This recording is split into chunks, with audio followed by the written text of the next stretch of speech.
Путин может напасть на страны НАТО с помощью флота и авиации. Громкое заявление из Берлина. Как Европа готовится к боевым действиям. Зеленский ответил Путину о временной администрации в Украине и заявил о страхе Кремля. Каком именно, какова позиция Украины и по какому объекту нанесен удар. Медведев предрекает убийство президента. Какой прогноз дали в Москве? ВСУ теряют технику, Россия идет в лобовые атаки. Почему аналитики считают эти события подготовкой к миру? Масштабные последствия для Азии. Что происходит в Мьянме и Таиланде, где произошло крупнейшее землетрясение? Что говорят сейсмологи? Досмотрите. Всем привет, это «Время Прядко». Коротко, четко и по делу о том, о чем говорят в мире. Если вам есть что сказать, делитесь своими мыслями и отвечайте на мои вопросы в комментариях. За лайк и подписку буду особенно благодарен. Время начать. Волна подготовки к войне катится по Европе. Вслед за Польшей Германия заявляет о том, что Путин собирается напасть на страны НАТО. Большая война неизбежна в ближайшие годы. Немецкая разведка бьет тревогу. Новый доклад спецслужб и Бундесвера утверждает: Кремль рассматривает Запад как врага и готовится к масштабным боевым действиям. По данным спецслужб, к концу десятилетия Россия может быть полностью готова к бою с НАТО. Но атака возможна и раньше. Литовская разведка предупреждает, Москва может устроить проверку НАТО ограниченной военной операции против одной из стран блока.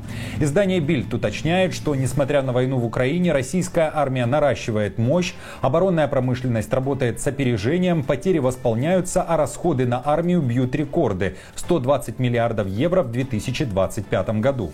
Если война в Украине закончится, российские части могут быть быстро переброшены к границам со странами Балтии.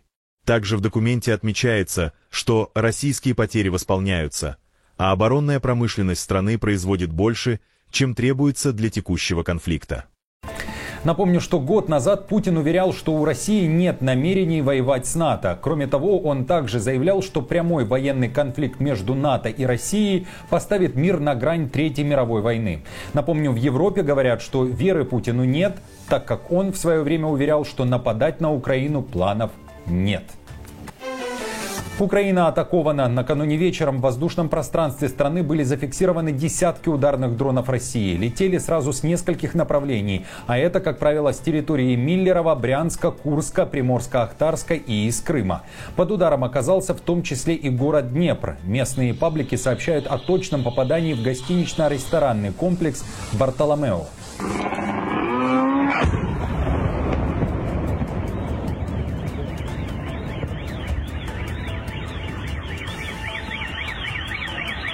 В Белом доме впервые за долгое время прозвучал вопрос о дронах, которыми Россия атакует объекты в Украине. Трамп ушел от конкретного ответа, Москве угрожать не стал, но отправил привет в Тегеран. Давайте послушаем. Иранские дроны атакуют Украину каждый день, убивают украинцев каждый день. Почему вы ничего не предпринимаете? Мы посмотрим, что будет с этим дальше. Мне поступают доклады, и мы их изучаем. Вы правы, Иран производит много дронов. Они делают очень эффективные дроны, действительно эффективные в некоторых вещах. Но Иран очень важная тема в моем списке. Как вы, наверное, знаете, я недавно отправил им письмо, и им придется принять решение в ту или иную сторону. Мы либо сядем за стол переговоров, либо с Ираном случатся очень плохие вещи. А я не хочу, чтобы это произошло. Бои на фронте все-таки могут утихнуть к Пасхе, то есть к 20 апреля. Пока же там разгорается борьба за каждый километр. Об этом пишет The Telegraph. Британский аналитик Тим Коллинс уверен, что и Киев, и Москва ведут себя так, будто война может заморозиться уже в ближайшие недели. А потому каждая из сторон хочет по максимуму изменить ситуацию в свою сторону. Например, Коллинс пишет, что ВСУ активны на границе с Белгородской областью, даже рискуя западной бронетехникой. А россияне идут в лобовые атаки, лишь бы захватить больше территории перед возможными переговорами. Коллинс уверен, стороны готовятся к прекращению огня, и Пасха может стать ключевой датой. Не так оптимистичен госсекретарь США Марко Рубио. Он уже вообще не говорит о сроках. Уже не звучат и прошлые заявления Трампа о завершении войны за 24 часа. Теперь в Госдепе заявление о финале войны звучит так. Давайте послушаем. Мы пытаемся достичь мира. Мы преданы попыткам достичь мира столько, сколько потребуется. Это не значит, что я могу гарантировать вам заключение соглашения через неделю или месяц. Я просто не могу обозначить сроки, потому что это зависит не от нас. Это зависит от россиян и украинцев. Это также зависит от наших партнеров в Европе, чьи санкции, как я считаю, придется учитывать в рамках любого окончательного соглашения. Но известно точно одно. Американцы активно работают над новым соглашением о редкоземельных минералах Украины и уже все переиграли. В Киеве заявляют, что им подсовывают документы с новыми условиями. Об этом активно сейчас пишет западная пресса.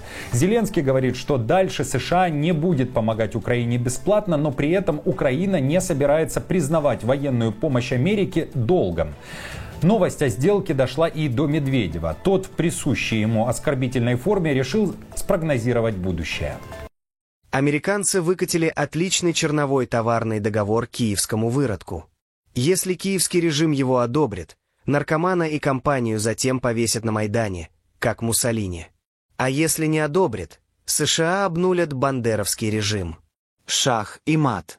Зеленский же ответил Путину: в Украине не будет никакого временного правительства под эгидой ООН. Это то, о чем накануне говорили в Кремле. По словам Зеленского, реакция международного сообщества на такие высказывания была однозначной. Белый дом отверг эту идею Путина и считает Зеленского законно избранным президентом, которого выбирает народ, говорит сам Зеленский, и называет другую причину такого поведения Путина. Путин делает это по другой причине. Вопрос не в том, кто легитимен по его мнению, а кто нет. Он все время ищет причины не прекращать войну. Он боится переговоров с Украиной. Он боится переговоров со мной лично. Кстати, на идею о введении в Украине временной администрации под эгидой ООН отреагировали в ООН и полностью ее отвергли. И были немногословны. Прежде всего, в Украине законное правительство. И, очевидно, это необходимо уважать. После появления реакции и Белого дома, и ООН в Кремле дали понять, что деталей заявления Путина не будет. Что касается детализации, то никаких деталей, как вы знаете, вчера президент не приводил. Да, наверное, говорить об этом пока преждевременно. Напомню, Путин заговорил о том, что ему не с кем вести переговоры о мире в Украине, так как вся власть там, по его мнению, нелегитимна. Европа и США при этом признают Зеленского и ведут с ним переговоры. В Киеве в ответ предложили ввести временную администрацию в России и заменить Путина. В Мьянме и Таиланде продолжается поисково-спасательная операция. Страны пытаются справиться с последствиями страшного землетрясения. Подземные толчки в Юго-Восточной Азии унесли жизни сотен людей. На момент записи видео было известно о 144 погибших и 732 пострадавших. Но спасатели уверены, что реальное число жертв значительно выше.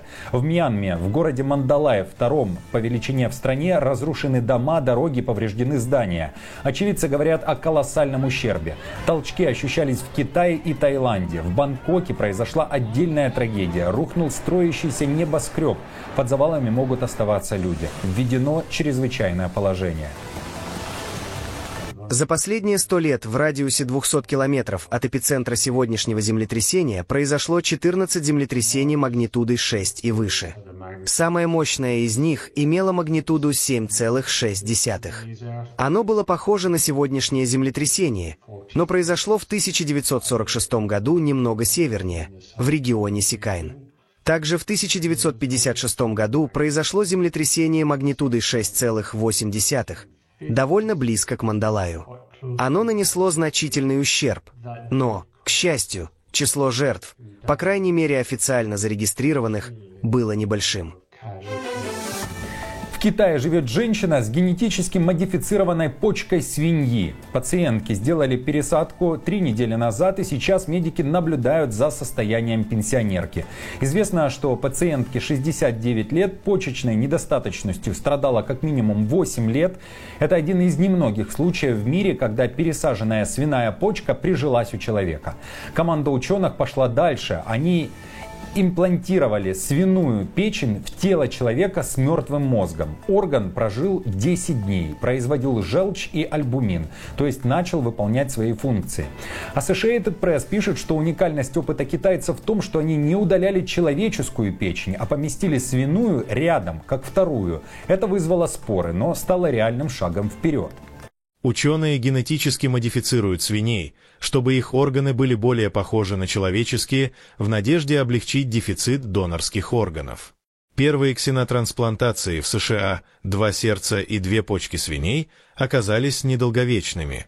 Однако 2 следующих пациента с пересаженными свиными почками пока чувствуют себя хорошо. Что думаете о таком развитии медицины и таких достижениях в трансплантологии? Оставьте комментарии под этим видео, а также не забудьте подписаться и нажать на колокольчик, чтобы не пропускать выхода новых видео.